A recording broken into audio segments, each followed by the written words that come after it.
Ay mga kalods, it's me again, Gibo, ang simpleng vlogger at mangingisda ng kapis. Ngayong araw nga pala mga kalods, ito yung ating kuha. Ito nga pala mga kalods ay pang-7 araw na natin ngayon. Kasi wala tayong pang-6 na araw kasi nga yung pang-6 na araw natin pinalukdo natin mga kalods kasi mahina yung panguha.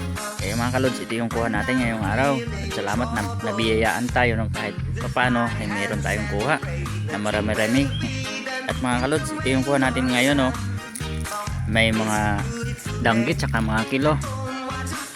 At saka 3 pirasong bangus at maliliit na isda at 1 pirasong sugpo at mga alimasag.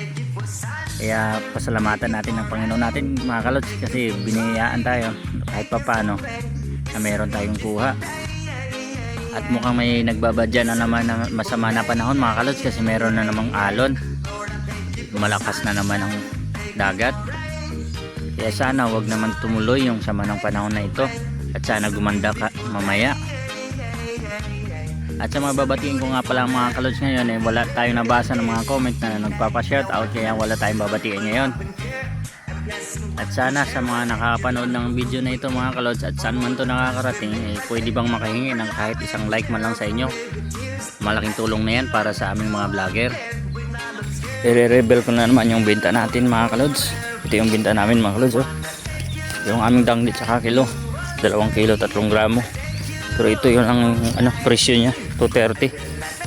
Yung pinagbilihan niya 529.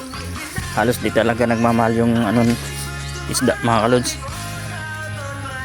Pero yung gasolina mahal-mahal na, talong-talo na talaga kami. Tapos yung itong maliliit na isda eh sa kalahating gramo 120, 18 pesos. Saka itong limasag 2 gramo tag 40 na lang mga kalods. Dati 50 to. Imbis na magmahal, nagmura pa. Yung bili niya 8 pesos. Kaya ito lang pinagbintahan natin mga kalods, 555. Tapos ginagawa ng bumibili sa amin, dinadagdagan ng 20 pesos para daw sa gasolina. Pero kaya talo pa rin mga kalods, pero wala kang magagawa. Yan talaga eh, tsagaan na lang talaga mga kalods. At kayo na bahala mga kalods na manood lang pagpipili ng ating mga isda.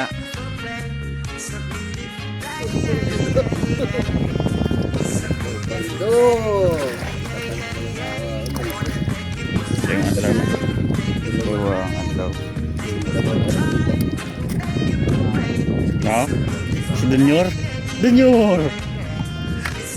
mingkaw ka madoram.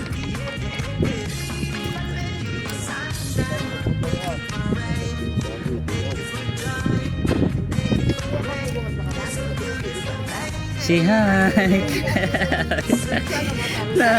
Pinanago. Lalakad na naman tayo po yung mga kalods. Ito pa lang yung na-order ko sa TikTok. Sinubukan ko kung maganda siya. Dito ilagay yung cellphone. Kaso kinakabahan ako mga kalods. Kaya hindi ko masyadong ginagamit. Kinakabahan ako baka malaglag yung cellphone. Ito. Pero parang naman siya. Yung niya lang, yung belt niya lang. Hindi ko masyadong kung matibay. Kasi natatanggal siya. Baka malaglag sa dagat yung cellphone natin. Kaya hanggang dito na lang muna mga kalods. Salamat sa panonood. Bye bye. Thank you for watching.